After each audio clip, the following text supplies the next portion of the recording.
कि आप आएं और इस शाम को जो कि आपके नाम है एक बार हमें आनंदित करें, हमें मोटिवेट करें, हमें उत्साहवर्धन दें, ताकि हम जीवन में कुछ ये बच्चे जो कि अपने नई राह को चुनने वाले हैं, प्रशासनिक सेवा में आपका तो बड़ा लंबा अनुभव रहा है और ये आपको गति देंगे और उत्साहवर्धन करेंगे। एक बार जोरदार तालियों से स्वागत कीजिए सर का।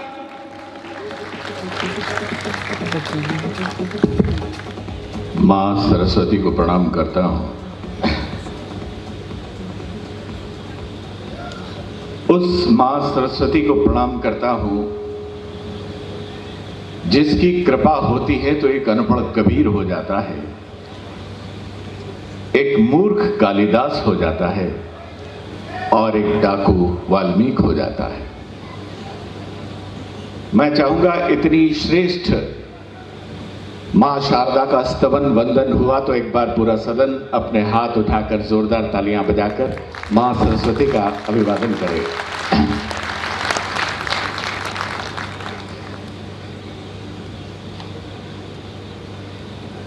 मैं इस कार्यक्रम में आप सभी का स्वागत करता हूं।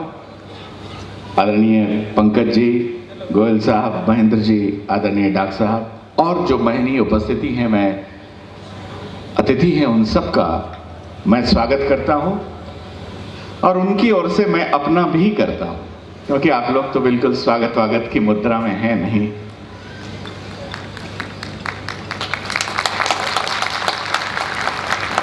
ये बालक की लाइट सीधी मेरी आंखों पर आ रही है। मेरा नाम संजय है, अगर ऐसे आती रही तो मैं धृतराष्ट्र भी हो सकता हूं। आइए आइए, कुछ अतिथिगण हमारे अब आ रहे हैं। आप लोग थोड़ा बैठ जाइए आराम से। सुशील, नीलोत्पल कितना सुंदर नाम है।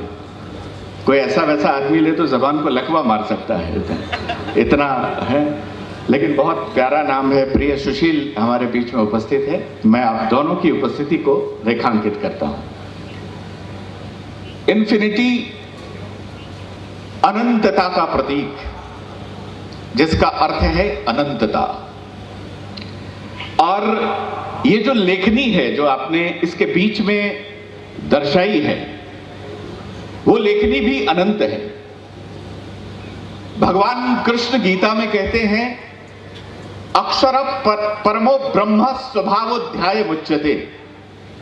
आप सभी जिनका आज यहां सम्मान होने वाला है, जो गुरुजन यहां उपस्थित हैं, मैं उनके समक्ष ये बात कहना चाहूंगा।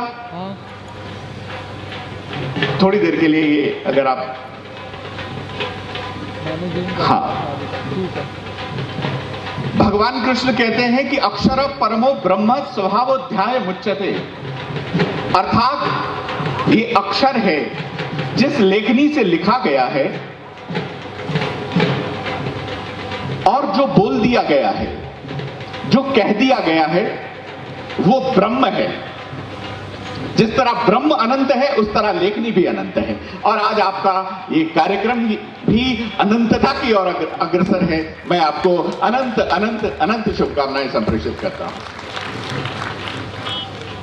मैं केवल दो छोटी छोटी बात आपसे करूंगा। मेरा मन हो रहा है, इतने सभी लोग यहां बैठे हैं, कि जीवन में दो चीजों का सम्मान बहुत आवश्यक रूप से होना चाहिए। एक लेखनी का, एक समय का। समय के लिए मैं आपको एक उदाहरण दूंगा। हमारे शास्त्रों में, वेदों में, पुराणों में जो बात कही गई मित्रों, महाभारत के आदि पर्व में लिखा है कि काल सृजति भूतानि, ये जो समय है ये सबका सृजन करता है और सबका विनाश करता है। काल सृजति भूतानि कालम संभरते प्रजा और संहरंतम प्रजा काल काल शमयते पुनः।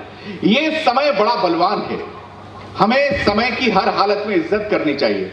दुनिया के तमाम लेखकों ने, चाहे वो भरतरी महाराज हो, उन्होंने कहा कि वह रमणीक नगरी, वह प्रतापी राजा, वह शक्तिशाली सामंत और उनकी वृद्धावलियां गाने वाले वो चारण भाट जो काल सबको नष्ट कर देता है, मैं ऐसे काल को प्रणाम करता हूं। आज जो भी यहां पुरस्कृत होकर जा रहे हैं और जो मुझे सुन रहे हैं, मैं केवल एक बात कहना चाहूंगा कि जीवन में समय का सम्मान करना सीखना। अगर आपने समय को सम्मान दिया है तो समय सदैव आपको सम्मानित करेगा। मेरे गुरु ने जो मुझे सिखाया, मैं कभी किसी से मजाक में भी ये नहीं कहता कि मैं इतने बजे आ रहा हूं और आपसे मैं मिलता हूं। मेरे जहन में बात रहती है, अगर मैंने किसी से कोई कमिटमेंट किया है, कोई प्रतिबद्धता मेरी है उसके प्रति, तो या तो मैं वो करूंगा, जहां मैंने जाने का वादा किया है मैं पहुंचूंगा, और अगर मैं नहीं पहुंच पा रहा हूं किसी कारणवश तो मैं उसे सूचित करूंगा कि मैं नहीं आ पा रहा हूं। तो ये समय और शब्द का सम्मान है। ये शब्द ब्रह्म है। आप जैसा बोलेंगे, ये शून्य, ये निर्वात, ये ब्रह्मांड आपको वही लौटाएगा, आपको वही मिलने वाला है। अगर आप किसी को गाली देंगे, मैं जैसा कि भाई ने बताया, मैं यूएस में मार्क ट्वेन के घर जाने का मुझे अवसर मिला। मार्क ट्वेन बहुत बड़े साहित्यकार, हास्य के बहुत बड़े लेखक। उनके घर के बाहर एक वाक्य लिखा था, वो किसी मंत्र से कम नहीं। वो वाक्य था, we have no more right to consume the happiness without producing it. हमें प्रसन्नता का उपभोग करने का कोई अधिकार नहीं है अगर हम उस प्रसन्नता को उत्सर्जित नहीं कर सकते। मैं बहुत सरल शब्दों में ये कहना चाहूंगा, आपको वही मिलने वाला है। ये शून्य, ये ब्रह्मांड, ये निर्वात आपको वही लौटाने वाला है जो आप इसे दे रहे हैं, जो प्रकृति को दे रहे हैं, जो प्रकृति के साथ कर रहे हैं। किसी भी मनुष्य के साथ आप जैसा कर रहे हैं, वो लौटकर आपके पास वही आने वाला है। मैं दो बातें महत्वपूर्ण, एक समय का सम्मान किया जाए और एक शब्द का सम्मान किया जाए। मित्रों, कहा हुआ भी इस ब्रह्मांड में रहता है। आपने जो बोला, कई बार हम अनर्गल बोलते हैं, कई बार बिना आवश्यकता के हम बोलते हैं, कई बार हम आवश्यकता से अधिक बोलते हैं, कई बार ऐसा बोलते हैं जो प्रासंगिक नहीं होता है, बिना वजह बोलते हैं। ये सब कुछ यहां उपस्थित है। तो हम जितना बोले वो सोच समझकर बोलें, और हमारे बोलने का जो वादा हमने कर लिया है, किसी से कोई बात हमने कह दी है, किसी से कुछ निभाने के लिए कहा है, कुछ बताने के लिए कहा है, कुछ जताने के लिए कहा है, तो हम उसका सम्मान करें। मैं आपसे दो बातें ही कहना चाहता हूं। और इसके साथ ये सब हम करते हैं तो प्रकृति आपका सम्मान करती है, क्योंकि प्रकृति वही लौटाती है मित्रों जो हम प्रकृति को दे रहे हैं। अगर हम प्रसन्न रहना चाहते हैं तो प्रसन्नता का उत्सर्जन बहुत आवश्यक है। मैं एक छोटी सी कविता, मेरा मन है, हालांकि मैं मंचों पर ऐसा पढ़ता नहीं, लेकिन आज मेरा मन हो रहा है कि मैं आज आपको कविता सुना दूं। और ये जो इसके बीच में ये जो लोग खा पी रहे हैं, इनको भी मैं अनंत शुभकामनाएं देता हूं। मुंडक उपनिषद में एक बात लिखी हुई है, गोयल साहब, मुंडक उपनिषद आपने संभवतः नहीं पढ़ा हो, लेकिन मैं बता रहा हूं। उसमें लिखा गया है कि एक डाल पर दो पक्षी बैठे हैं। एक पक्षी फल खा रहा है, दूसरा पक्षी देख रहा है। जो खा रहा है वो तुच्छ जीवात्मा है, और जो देख रहा है वो उच्च परमात्मा है। तो ये जो लोग खा रहे हैं, मैं इनके लिए नहीं कहूंगा कि तुच्छ जीवात्मा है, पर जो देख रहा है वो निश्चित रूप से परमात्मा है। आप लोग जरा एक बार उन्मुक्तता और मस्ती के साथ एक बार तालियां बजा दें, क्योंकि आपकी तालियां हमारी भावनाओं का अनुमोदन है, उल्लास का उद्बोधन है और आत्मा का शोधन है। आप जितनी ऊर्जा के साथ हम तक पहुंचेंगे, उतनी ऊर्जा के साथ हम आप तक पहुंचेंगे। तो मेरा मन है एक छोटी सी रचना मैं आपको सुना दूं। हालांकि यहां तकनीक के लोग बैठे हुए हैं, आप सब लोग तकनीक से जुड़े लोग हैं। ये दोनों जो चंड मुंड अपना रुंड लेकर झुंड में विचरण कर रहे हैं, ये हाँ थोड़ी देर के लिए आप लोग हाँ, क्योंकि मैं वैसे ही जाति से ब्राह्मण हूं, किसी को खाते पीते नहीं देख सकता। और किसी ब्राह्मण की हत्या करनी हो तो आपको कुछ नहीं करना, बस उसके सामने खाना पीना शुरू कर दीजिए, वो अपने आप मर जाएगा। ये अहिंसक वध हो गया एक प्रकार का। तो मैं चाहूंगा कि आप थोड़ी देर के लिए आप मुझसे जुड़े। आप तकनीक के लोग हैं और आपको आनंद आएगा। आप लोग जो मेरे सम्मान में बहुत देर से खड़े हैं, हाँ, आप लोग भी बैठ जाइए, आप लोग विराजिए। कुछ समय पहले गोयल साहब, मैं अपनी बात जो मैं कहना चाहता हूं अंत में कहूंगा, लेकिन थोड़ा बहुत मैं आपसे जुड़ना चाहता हूं कि आप लोग सुनने के लिए तैयार हैं?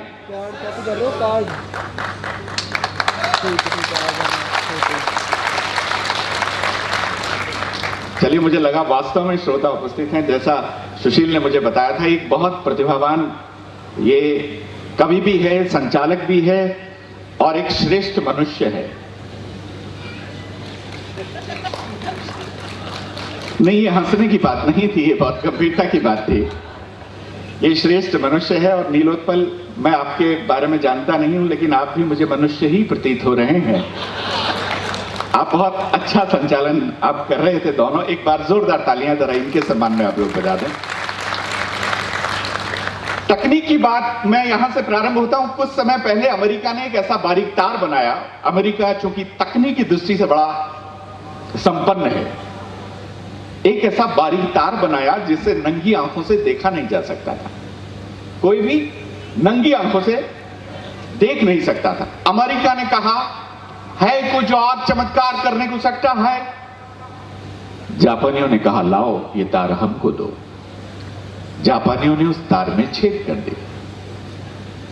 अब जापानियों ने कहा, है कुछ और चमत्कार करने को सकता है?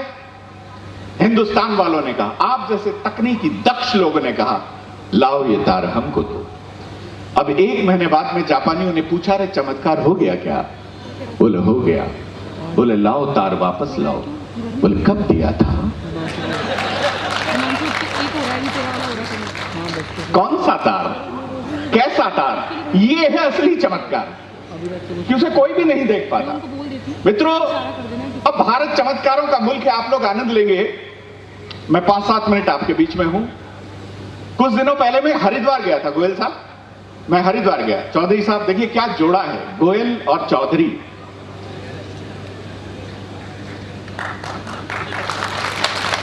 ये भारत का बड़ा विलक्षण समुच्चय है जो आप देख रहे हैं। और दोनों की जोड़ी ठीक उसी तरह है जैसे लक्ष्मीकांत प्यारेलाल हो। जरा इनकी जोड़ी के लिए भी आप लोग एक बार बजा दें। एक गोयल है जो इस अर्थ पर अर्थ कमाने में दक्ष है, प्रवीण है, और एक चौधरी है जो पुंसत्व का, जो शूरता का उदाहरण है। आप दोनों की जोड़ी सलामत रहे। तो मैं चमत्कार की बात कर रहा था। मैं पिछले दिनों गया सुशील, नीलोत्पल, हरिद्वार। मैंने वहां देखा एक बोर्ड लगा हुआ था। भारत तो चमत्कारों का मुल्क है। मैंने देखा वहां एक बोर्ड लगा हुआ था, उस पर लिखा हुआ था, यहां 350 साल पुराने बाबा के दर्शन करें, मात्र 10 रुपए में। ताली वाली बजा दीजिए। मैं प्रारंभ होने वाला हूं, क्योंकि मुझे सुनने वाले भी न्यूनतम पोस्ट ग्रेजुएट होने चाहिए। हो सकता है मेरी बात आपको थोड़ी देर बाद समझ में आए, लेकिन अगर समझ में आ गई तो आप लोग आनंद लेंगे। तो ये इधर से जाना, इधर से वहां एक बोर्ड लगा हुआ था, यहां 350 साल पुराने बाबा के दर्शन करें, मात्र 10 रुपए में। मैं 10 रुपए का टिकट लेकर डॉक्टर साहब अंदर गया। मैंने जाकर देखा वहां एक ऐसा सुशील जैसा एक 40 साल का नौजवान धुनी रमाए हुए तपस्या कर रहा था। भारत तो चमत्कारों का देश। तो मैंने उसे देखा तो वहां एक बरमूडा पहने हुआ लड़का घूम रहा था। मैंने उससे बुलाया। मैंने कहा, क्यों भाई साहब, ये आपको 350 साल के नजर आते हैं? अच्छा, जो लोग इतना शानदार झूठ बोलते हैं गोयल साहब, वो अपने आसपास में एटमॉस्फेयर ऐसा बना लेते हैं। वो झूठ बोल रहा था बड़े सलीके से। मैं एतबार नहीं करता तो क्या करता। झूठ बोलने वाले ऐसा एटमॉस्फेयर बना लेते हैं। मैंने उससे पूछा, मैंने क्यों भाई साहब, ये आपको 350 साल के नजर आते हैं? वो बोला, जी 100%। मैंने कहा, आप इतने दावे के साथ कैसे कह सकते हैं? बोले, जी 400 साल से तो इसे मैं देख रहा हूं। अब हिंदुस्तान में एक का बाप एक है। आप किसी को भी ढूंढने जाइए सब। और पिछले दिनों ये मैं अमेरिका से, अभी तुमने कपिल शर्मा शो में सुना भी होगा। मेरा मन है एक छोटा सा टुकड़ा, रचना बहुत लंबी है लेकिन आपको सुनाता हूं। अगर आपका मन कर रहा है तो जरा एक बार तालियां बजाकर मुझे बता दें। पिछले दिनों अमेरिका से एक यात्री आता है, स्टैनली मॉरिस नोबल। उसने भारत के बारे में बहुत सुन रखा था। वो सोचता है मैं भारत के भ्रमण से पहले भगवान के दर्शन कर लूं, पूरी यात्रा अच्छी निकलेगी। स्टैनली मॉरिस नोबल मंदिर के दर्शन करके नीचे उतरा तो ही एक चमत्कार हुआ, उसकी चप्पलें गायब थी।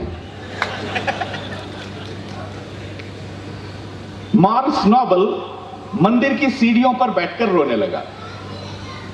इतने में ही एक श्वेत, धवल, स्निग्ध और हिमाच्छादित देवदूत आकर उसे गीता का उपदेश देने लगा। कहने लगा, वो तुम्हारी तरह ही बैठा था,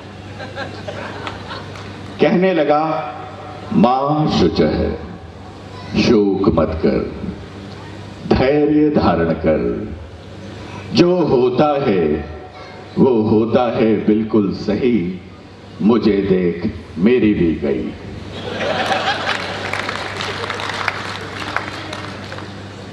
तुच्छ चप्पल के लिए आंसू बहा रहा है, तुच्छ चप्पल के लिए आंसू बहा रहा है, मुझे देख क्या मैं रो रहा हूं? मैं रो नहीं रहा हूं, इसका मतलब ये नहीं है कि मैं आदमी बड़ा हार्ड हूं। मैं रो नहीं सकता क्योंकि मैं यहां का सुरक्षा गार्ड हूं। थोड़ा गम खा, थोड़ा ठहर ले, जुगाड़ होते ही किसी की भी पहन ले। और ये बात मैंने किसी से नहीं कह रखी है, मुझे देख मैंने भी ऐसे ही पहन रखी है। मॉरिस नोबल बोला, बात पर एक एक श्रोता की मस्ती और तालियां चाहूंगा। मॉरिस नोबल बोला, ओ मैन, तुमने जो कहा है वो बात एकदम सही है, लेकिन तुमने जो पहन रखा है अब उनका यही है।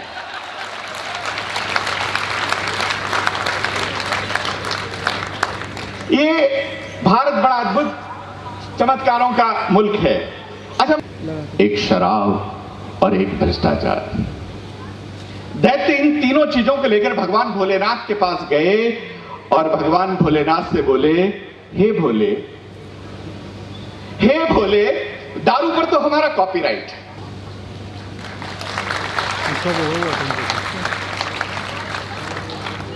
भगवान भोलेनाथ ने भ्रष्टाचार लेने से इनकार कर दिया। चमत्कार स्वरूप दैत्यों ने अपना अगला जन्म भारत में सांसदों और विधायकों के रूप में पाया, सांसद और विधायकों के रूप में। मेरा मन रखिएगा, जी हां, मैं प्रकृति हूं, मैं सत्यम, शिवम और सुंदरम का रूप हूं। मैं सत्यम, शिवम और सुंदरम का रूप हूं। व्यक्त जो उद्गार गीता में किए हैं, मैं सर्वथा उस भाव के अनुरूप हूं। ये धर्म, कर्म, व्रत, नेम सब मेरे लिए हैं। ये गुण तत्व और सब सत्व भी मेरे दिए हैं। मैं ही पालक, मैं ही पोषक, मैं ही कर्ता, मैं नियामक, मैं नियंता, मैं ही हर्ता। फिर क्यों अस्तित्व मेरा भूल जाता, आदमी मुझ पर नहीं विश्वास करता।